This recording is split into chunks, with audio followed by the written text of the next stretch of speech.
Life Management Science Labs would like to acknowledge that we live and produce this podcast on the traditional lands of the Wurundjeri people. We'd also like to acknowledge the traditional owners of the lands of our listeners and our international colleagues. We'd like to pay our respects to the elders past, present, and emerging.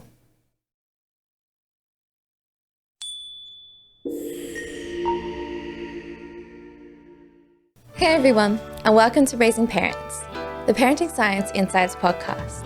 Produced by LMSL, the Life Management Science Labs. We are champions of life management science, providing structured insights informed by science and inspired by practice on key aspects of conscious living. Each week, we bring you scientific and practical insights on each element with the expert knowledge of professionals in the field. I'm your host, Dina Sargeant. Now, let's get started.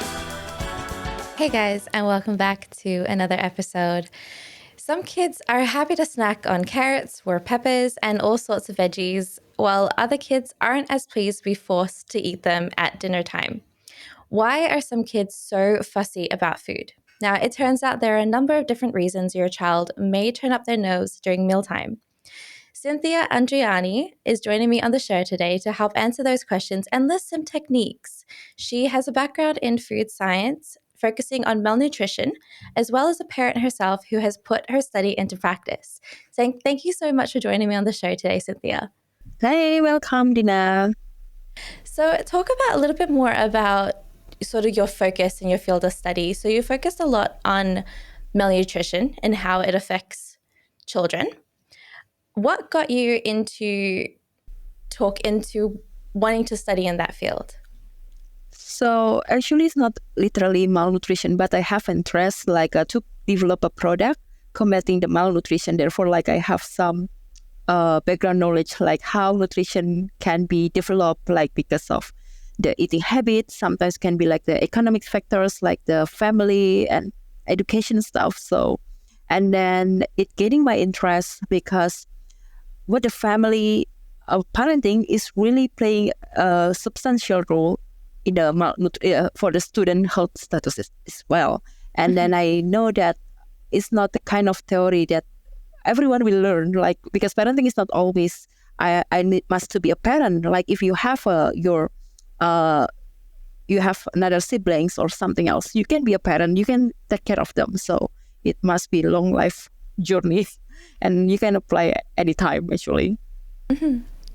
And how has that been putting some of the things that you've known, some of the things that you learned into practice of your everyday life with raising your child as well?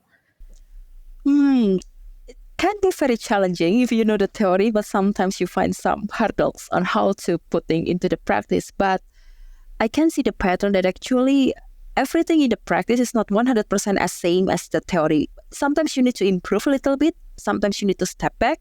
And there is no 100% suitable model or examples or theory how to do it, but you will find your own way. So it's like a journey as well for the parenting and the practical.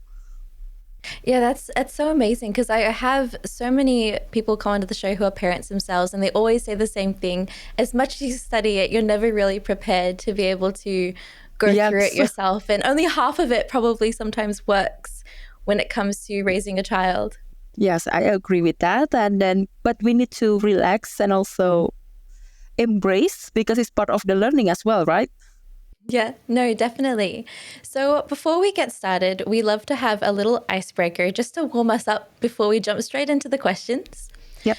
So just share the first thing that sort of comes to your mind when I ask you these different categories, different questions. So the first one is a favorite book of yours. That's motivational books from Indonesian writer called Simple Truth.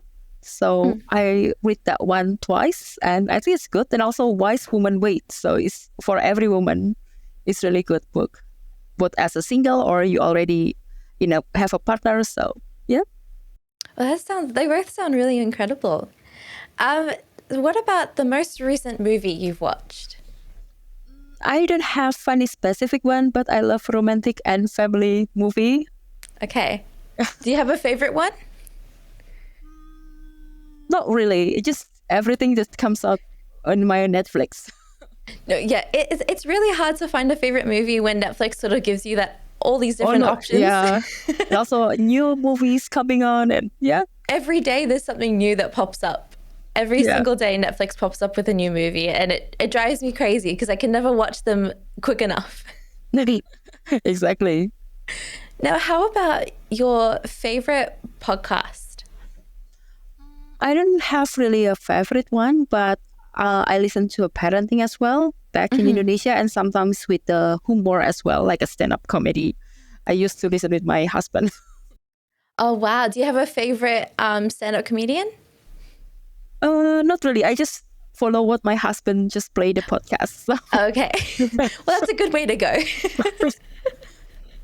Now, how about a famous role model that you have? My mom. Oh, wow. Just simple. Do you have anything specific about her that makes her a role model? It's more about how she prioritizes the kids, especially for education. She tries to put education number one, like doesn't matter about the finance, doesn't matter about the struggles that she had, but she wants that the kids must have education as equipment and tools for the future. So something that I really value a lot from my parents, my mom especially.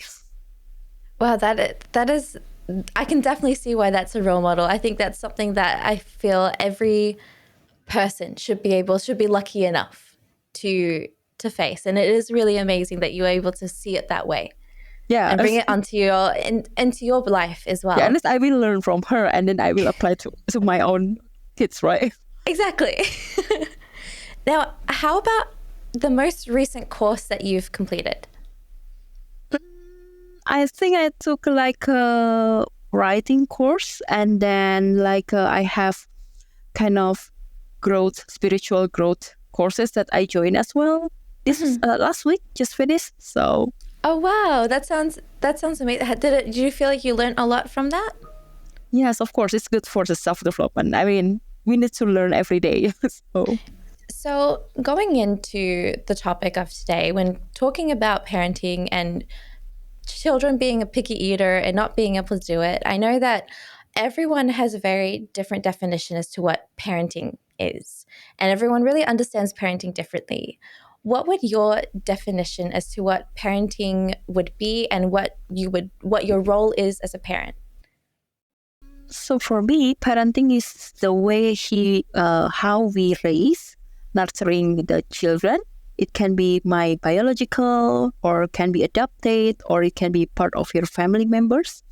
And it will cover different aspects of life. It can be from they need love, emotionally need you, and then physically need something like need the food, and then they need the education, intellectual, and also social development. So what would your advice be for expectant parents, and what they would need to know in order for them to transition easily into the life of being a parent? Well, before being a parent, you must be a good wife or a good partner for your spouse, right? So that must be the first transition that you have. And then the second one with the kids. Because when you have a transition, you need to prepare your emotional. There will be a lifestyle adjustment with your time, about what time you can wake up, and you need to do A, B, C. The habit will be totally changed. Of course, you need to prepare with the physical change, especially with the hormone and stuff when you have pregnant and then have the baby and stuff. You need to be prepared with the education, financial, because the kids also need money, and then changes in the relationship as well with your partner, because it's not about two of you, right? It's about the family members as well involved. And then the support system is one important thing that you need to have to be a parent.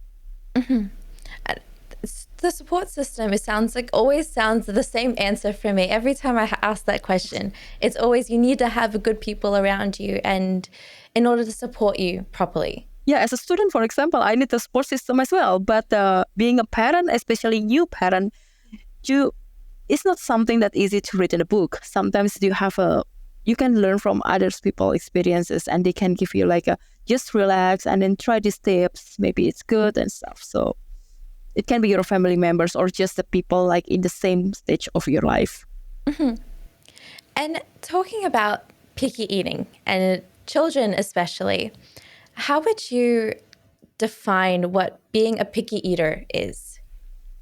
So for me, picky eater means that the kids try to avoid some foods, try to be selective or have like a particular preference with just the same food, similar typical food. So yeah, just being selective. That's easy to describe. It can be us also do the same, right? Yeah, no, I definitely have some things that I'm just never going to touch in my life. I'm never going to eat. So how does that relate to a child's development or lack of development? Well, actually, something that I learned that picky eater or picky eating habit actually is not always given negative because it's part of normal children development. Mm-hmm. For example, if my son has the growing teeth at the moment, and then he will try to avoid some foods, and he doesn't want to eat at all sometimes. Or maybe if like you introduce something new, and then you will have like a defensive or preventative mechanism, right? Okay, I just don't want to try. So it's something normal, and then it can impact the health status when it comes to the habit happens many times. So if it's just like a short time, it's part of the development. We agree. It's part of the preventative mechanism of human being.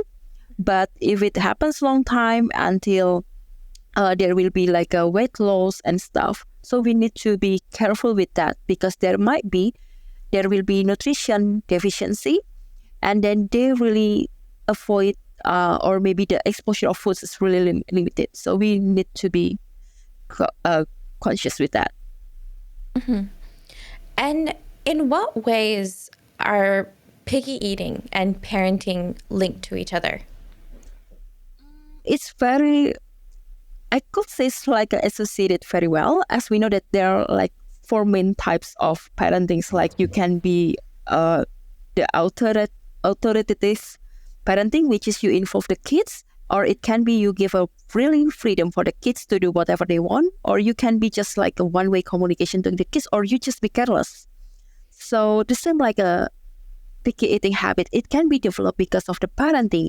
If the parents give more freedom, you can eat anything. So the kids will be like whatever I need, I eat, even though it's not healthy and it's enough or not enough from the nutritional perspective, they can do it. Or if you are very straightforward, you are very restricted with the kids what they can eat and they cannot eat, it can result in the picky eating because they see that food can be a punishment or food can be it's like a negative association with the food itself. But if you give more freedom with the kids, like okay, I've provided you with several types of food, what do you want? We can try to engage them a little bit so we can avoid the picky eating habits. When it comes to a situation where the child is teething, for example, like there certain foods would really hurt or really feel like it's hurting quite a lot. How do you find that when it comes to the certain parenting style? For example, you're talking about the different types of parenting styles, the authoritative parenting style. How would that really affect a certain situation that you find yourself in with a child? It's very hard when I see that it's part of the kids' development and it can be 1 week, 2 weeks, like my son doesn't want to eat anything. But then I try to read some literatures and also see some, do some readings or articles that, okay, when they have like a teeth development and growth, so maybe this typical food that you can give to the kids. And sometimes I need to let my son choose like what he wants to eat. It's like when I was pregnant, for example, I'm very picky eater, right? And then what my mom do is actually, okay, whatever she wants, as long as she can eat, just give it. And then by the time I start to introduce something to complement the nutrition intake. For example, my son only wants to eat the crackers when the teeth growing. So the crackers just carbohydrates, right? So I need to think like, okay, what typical food like is quite hard enough, the texture, and then maybe he loves it. So I try to find the typical food like pear or something like that. And so just try to understand the behavior for the picky eaters. And then we try to combine, it's kind of doing food selection as well. We try to think, okay, this typical properties of food may be suitable for the kids. So let's try. But never give up to try, because otherwise, it can lead to malnutrition or nutrition deficiency. So that's the most common strategy that we need to do. Okay. Now, what are some common signs or some common behaviors that are sort of associated with a child being a picky eater? A lot of people say that the picky eater is always not good for the nutrient intake, right? But it doesn't mean always like that, because it can be part of the development itself, and it can be just like for short time, temporary, and it's normal, right? Like for the baby itself, for example, they want to eat from the puree, and then you need to start develop the texture becoming harder. It can take time to adjust, right? So it's normal, as long as you are not seeing any weight loss or maybe decrease in the development for the kids itself. But it's always good to check in the health provider, like, because I know that there is a checkup with the weight and height, and also with the age. So we need to always check with that, and also see whether they can actively do the activities or not. And then the second myth that I disagree, actually, picky eaters is always associated with the bad parenting practice. It can be like that, but it's not 100% true, because it can be, of course, parenting play important role, but it's not always like that. Come back to the core that we need to understand picky eater can be part of normal development, but how parenting can handle it, it's very important. You see it as something bad with your parenting model, or you can see, okay, it's normal, and then I need to do something. So just relax as a parent, and then try to provide and do some alternative strategies, right, on how to tackle the picky eater phenomena that happens. So in talking about some of the potential reasons why infants and toddlers become picky eaters, what would be some of the reasons that you have found that infants and toddlers would become picky eaters themselves? Okay, so for the first reason, if we realize it's normal of the child development, it's okay. It can be just normal. But then there are some other factors that like a trigger that behavior. The first one, bad experience with the food itself. For example, because of you eating something and then get diarrhea, or maybe the taste is not good. It can be a trauma for the kid itself. And the second one, mainly, is driven because of the parent model. So just imagine if my parent just doesn't want to eat chili and then something sour and salt, and then it's like naturally the kids also behave the same thing. And it's same if the family, the parents very picky in their eating habit. I believe that the kids also behave the same thing, because the parents also the model for the kids, including for the meal time, for everything. And then the last one, it can be the impact of parenting itself, especially for the typical authorized parenting from the parents, when the parents has the whole struggle power for the kids. So if the parents use the food as a reward and punishment, it can lead the kids try to avoid the food because it's always negative associated. For example, the parents really wants the kid to finish the food, whatever the food. So the kids will have a kind of trauma, and then the mealtime environment is not good. So it can be a picky eater behavior as well for the kids. So that's what I feel. Mm-hmm. So in talking about, especially when it comes to dinner time, I know that's probably like the hardest time to sort of get a child to really just sit down for a meal and eat and just have that time where you're set to eating. How do you get a child to eat everything on the plate, and sort of what's acceptable in order for a child to even, because I know I've watched a lot of shows, including shows like Super Nanny and things like that, where they're forcing a child to sit down Just at the dinner finish. table. Yeah, and just finish everything. Like saying, oh, if you have this 3 pieces of broccoli, you can leave the table. How would that really work when it comes to the way that you think the parenting style should be?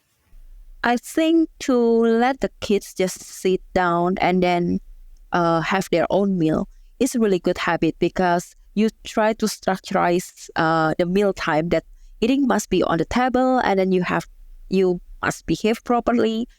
But in a way, if you see the typical comment like you can leave this seat and after eating A, B, C, it's not something good, because it's part of reward and punishment that I mentioned before. So instead of doing that, you can give more autonomy to the kids. For example, having family served meal like a buffet. You have rice, you have like a main menu, and then some dessert, and then let the kid to pick by themselves. So you can understand, okay, they will have more freedom to choose. They feel to be respected as well. They becoming part of the meal preparation from themselves. So by involving the kids to be like that, they will not feel pressured to and see the mealtime as a battleship for them. So that's what I think. No, yeah, I definitely agree. I feel like for me, I think especially when you're talking about table etiquette a little bit earlier, you're talking just that time where you sit at a table and you just spend time with the family and just eat the meal. And I think that's something that definitely should be promoted a lot more, rather than just forcing them to eat. Yeah, and To sit down I and think eat. it's like, I mean, nutrition intake is not always about the amount of food that you have, but also the variability is the most important thing. You can make sure that the amount, the calorie is enough.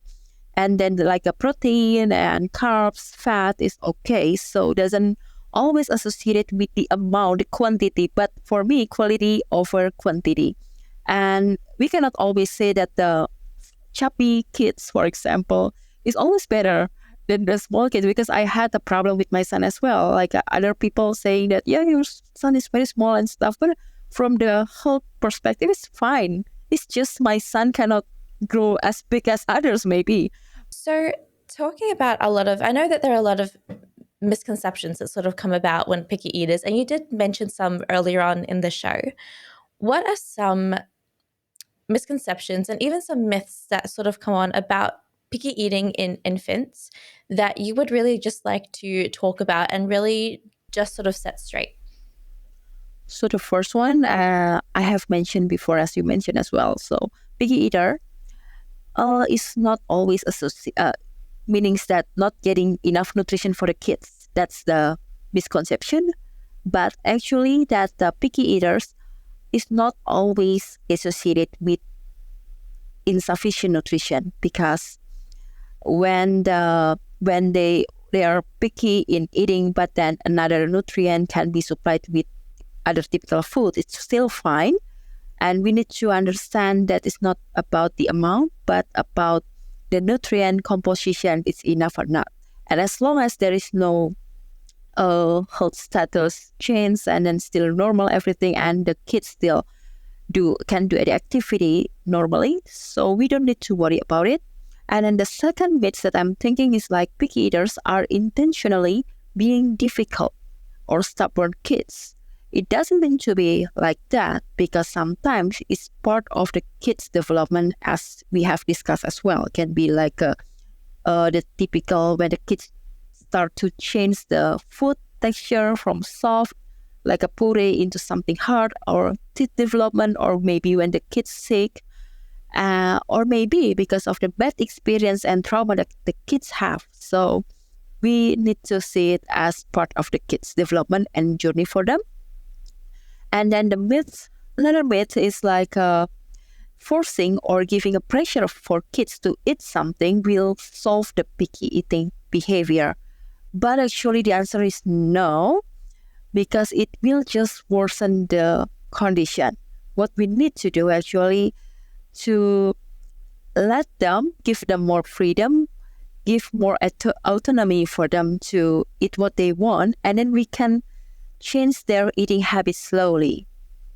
Yeah, I think that's cover some of the myths and misconceptions. So going in a little bit deeper and a little bit of the strategies that you can sort of recommend, how can parents establish a healthy eating habit and also a positive mealtime environment that really encourages better eating habits for both infants and to take into toddlers as well? Okay, so when it comes to the strategy, we need to keep into our mindset that the kids' autonomy with certain guidance and also rules is important. So it's good to give a freedom, but also you need to equip them with good, reasonable rules. And how to do it? First, be a good role model for the kids itself, especially during the mealtime. Especially dinner time, is a really good exercise for us as a parent to practice and give an example for our kids. And then have a regular family meals. It's gonna be a good idea as well. It can be like you dine out somewhere together and then having breakfast and dinner time together. And to create a positive mealtime atmosphere, something that I realized, try to minimize the distractions and then start to have a good interaction with the kids. Distraction can be like a screen time, or maybe the kids want to play something else. So it's kind of distractions. But if we also have a good environment while eating, for example, interaction, and then have a chat with them like, okay, do you think it's good? And then do you want to try this? Just try this small portion. You know why it's good. So it's try to make them feel appreciated, feel it's very nice to have a mealtime together. So try to build that one. And then offer choices and autonomy by give them a taste for the new food. And then do you want to try? Always over and over, and never give up to offer something new for them. And always be patient and persistent, because sometimes there will be a time, of course, you feel tired of working, and then the kids like just avoid the meals and very picky.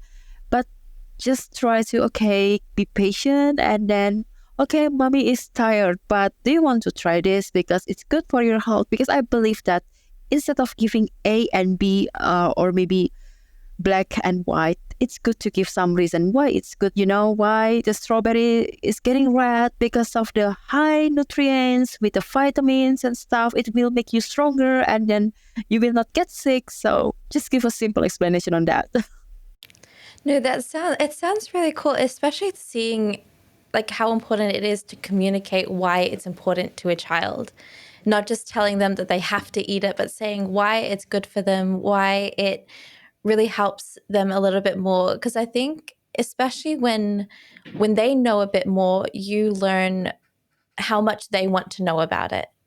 Yeah, I think another practice that actually as a parent we can apply is involve them for the groceries. So like during the groceries, we can make something, and then could you take it? And then after the groceries, let them to be involved in the kitchen, even though it will be very messy, but it will have a sense of belonging with the meals that they will eat, right?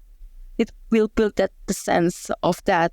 Or maybe involve them in the meal plannings. Like, you know what do you think is good for dinner? So they will think and then have a look. Okay, I think it's good, mommy. And then so always involve them, let them understand why we are doing this, and then freedom is good, but also give them the rules and responsibility. No, it's really cool, because I remember when you're talking about that, I remember the first time I went to go and help my mom. I was helping her bake banana bread. And we were and you still remember the recipe. Yeah. No, I remember everything. And I especially remember, I think, talking about how we change like banana into making it something sweet and something even more, even though it's healthy, there's still the amount of things that it can be changed into, which was, it was so nice to be able to know that's how you do it and that's what it can be and what banana bread is made of and the different things. So I can definitely, when you're talking about that, it definitely bring up some childhood memories of like moments where I sort of was with my mom as well and just cooking with her and baking with her. So no, I can definitely resonate a lot with that when it comes to how to involve your children in the kitchen. And yes, it is messy. It must be fun and engaging, right? Yeah, it is messy, but like messy can always tidy up as well. Agree.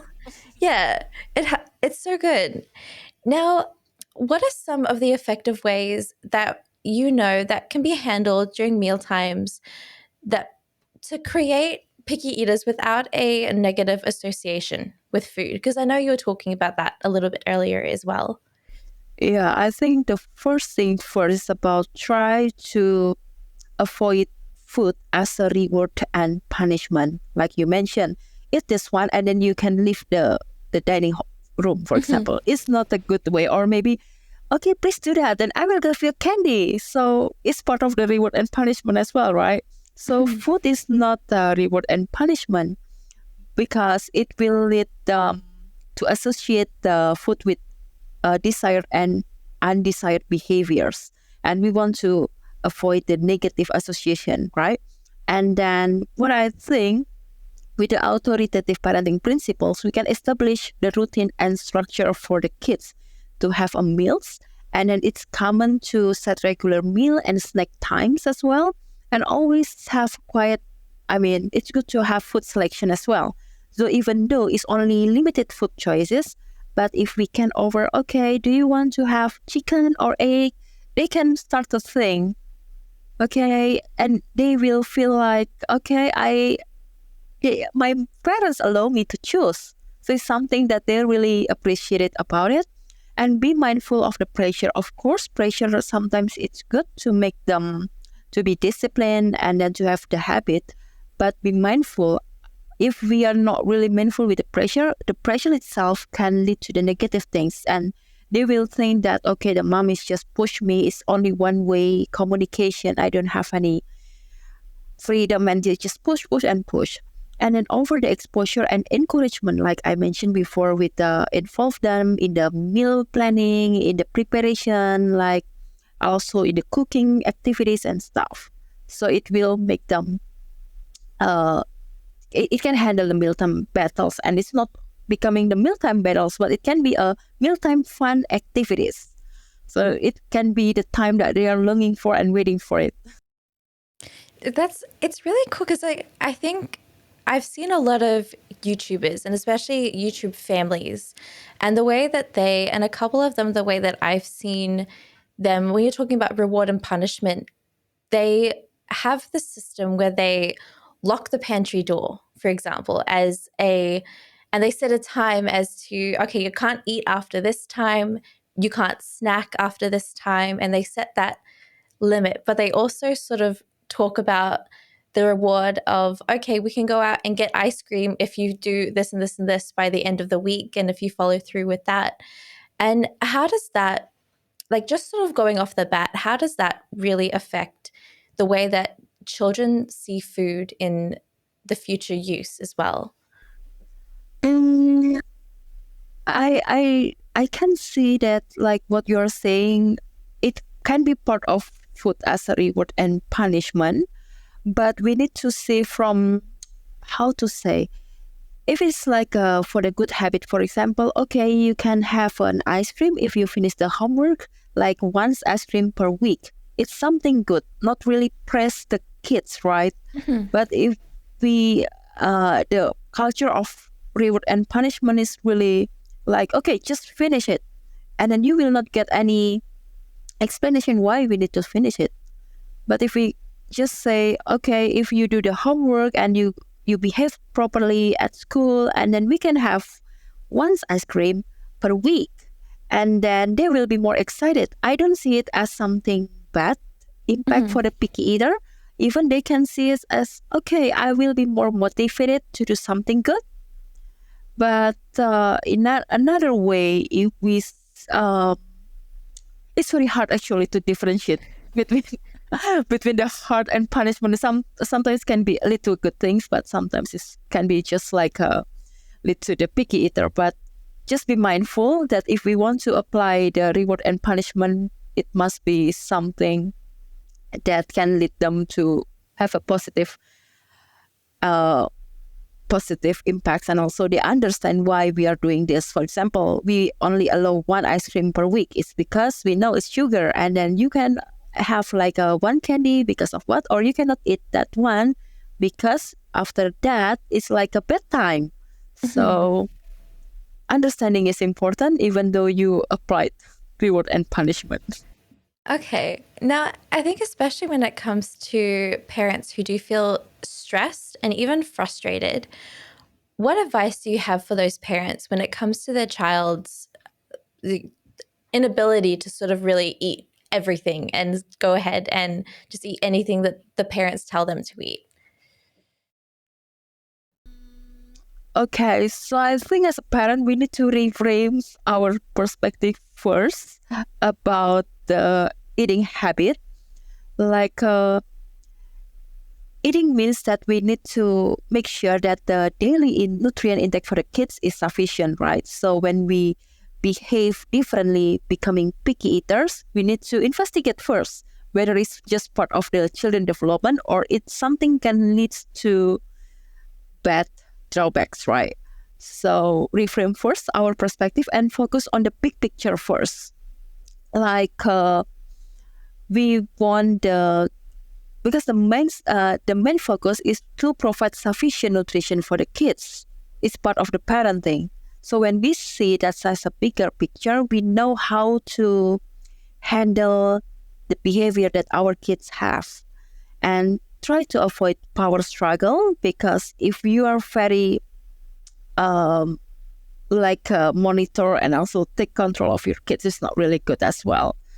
So just try to involve a kid as well, and then seek support and guidance if you have some problems and then challenges to handle the kids. Try to contact with your mom, especially because your mom already in that stage before, or maybe with your peers in the same stage of your life, or can be from the professional if it's really needed.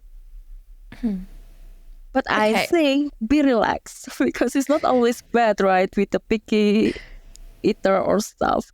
It's just a normal, and then give time for them to adapt, and for us as well, to think how to strategically handle that problem.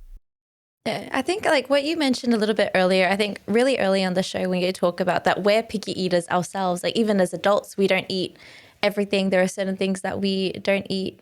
And so it's definitely normal for children to sort of act that way. But the thing is, like as an adult, we are more mature, right? Even though we are picky eaters, we know like, okay, I cannot eat rice, but I know I need to eat something else. But as a kid, sometimes they don't have any options, or they are not really take care of themselves. So that's the difference. That is definitely a huge difference. So what are some of the practical tips and strategies that parents can sort of implement right now, straight after listening to this, that helps their picky eater children develop a more balanced diet? First, try to introduce a lot of foods, because I'm food scientist. You can just involve them with the sensory play by let's make something together, and then when they are eating, not feeding them, but let them eat, taste, and then touch or maybe smell the food and stuff, and then make a really good mealtime environment, like with a good chit chat or with something. Try to appreciate them as well. Like, okay, you are great because you can eat fruits, and it's the new type of food that you can eat today. So try to build that culture as well. And then in terms of feeding practice, if you try to introduce something new for the kids, maybe it's better if you have to pair them with a common food that they usually have in their mealtime, and then try to be creative to process the food in another shape, appearance, form, or different types of food. Also involve them in the meal prep, in the cooking, and also with the food preparation as well, including how much they want to eat. No, I love that idea, especially when you sort of set the mealtime mode where you're just sort of focused on eating. You're not really showing a lot of distractions of everyone doing everything else. So having that time where they know, okay, this is the time where they sit down and eat. This is the time where everyone sort of gets together. Is that sort of helping on their realization that it is something that is going to be happen every day, that it is part of the routine? Yes, I think it's good if we build the routine to have mealtime together, or usually it's easy to have a dinner time together. Like everyone just shut off the phone and then focus with the meals and stuff, and then we can talk about the food. And then even though it's like we need to be thankful with the food and then why it's good. So because the kids love explanation, they love the storytelling, right? So we can do the storytelling with the food and make them less picky to it because they know the story behind it. And maybe start with you know what, if you love one single rice, you know how the farmers, so we can give them this short background, like how important the food itself.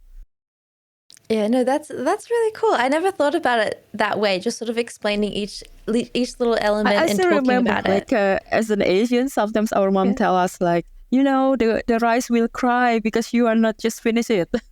I don't know if it's common, but yeah, back in my country, my mom always saying something like that. No, I think I remember bread crust being able to grow your hair curly and have curly hair. It was something that I always was taught, and I believed it up until I was early teens, I think. And it was so funny, the things that you remember when associated with food as well. Yeah. Now we're going into the practice part of our show. We're talking about a practice that you do yourself. What is a practice that you do to motivate yourself to have a balance for autonomy? Well, in the practice, actually, at the beginning, when I have my son as a baby, it's very hard to give him autonomy because it's always one-way communication. I need to feed him and everything. He just needs to receive. But there will be a certain period of time that for now, my son is already 1 year old, that he can choose at least. For example, I will offer him, do you want to taste it? For example, I have bread. I just give a small piece for my son. And then, okay, if he likes it, he will ask more. So it's part of autonomy as well. And then I have a cracker, so I will let him to hold the crackers by himself. I think it's common for the baby since 8 months old or something else. But it's part of autonomy that we can teach our kids since the beginning. But once they're getting bigger and bigger, we can give more autonomy and responsibilities, including you can choose what you want to eat and how much.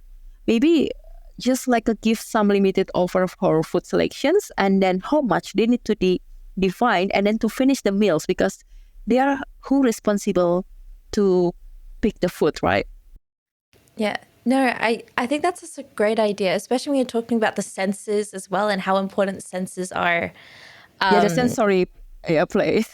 Yeah, how important they are to just feel each of the things that you eat and feel everything. And I know that there are going to be some good things that sort of come about the practice, but what are some of the negatives and what are some of the challenges that sort of take place when you're just going through the practice of giving a child options?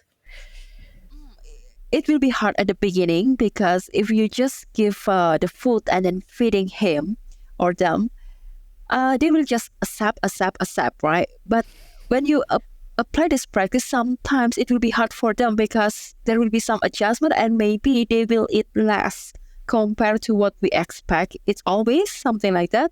But it's part of the journey because otherwise he will just, depending on you, just follow what you give to him and stuff. So I could say the bad effect will be there will be some less appetite at the beginning and also less food intake at the beginning, but it's just temporary. And then once our kids used to it, it will just easy. So thank you so much for answering those practices, Cynthia. We're going to dive straight into the open mic section. This is honestly one of my favorite parts because it gets to have the guests to talk about anything that they're passionate about or anything that they want to share with the audience. So feel free in the last minute or so, just go ahead and share something that you would love to tell the audience or even just promote to the audience. Okay.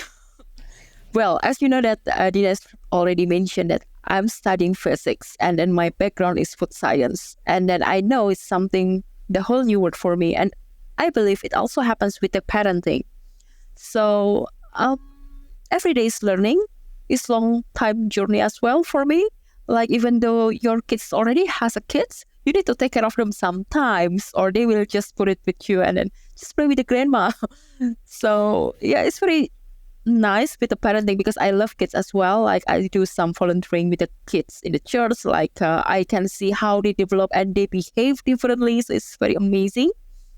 Every kid's also different. So don't worry that much because the kids always kids. And what we need to do is as a parent, we try our best to provide them with everything.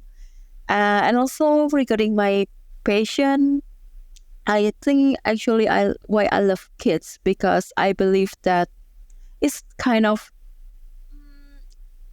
we invest something for our for the future generation actually when we can raise the good kid and everything. So we plan the good value for them. So and eating habit is just part of them. So as I mentioned, it can be emotionally support, it can be physical support, including the food, the meals, intellectually, social, and everything. So as I learned from the physics, there is no flow without pressure and stress. And as a parent, I believe there will be a lot of pressure and stress, but let it flow. I love that final piece of advice, just sort of not putting so much pressure on a parent to be the perfect parent, be the or let the pressure flow ourselves.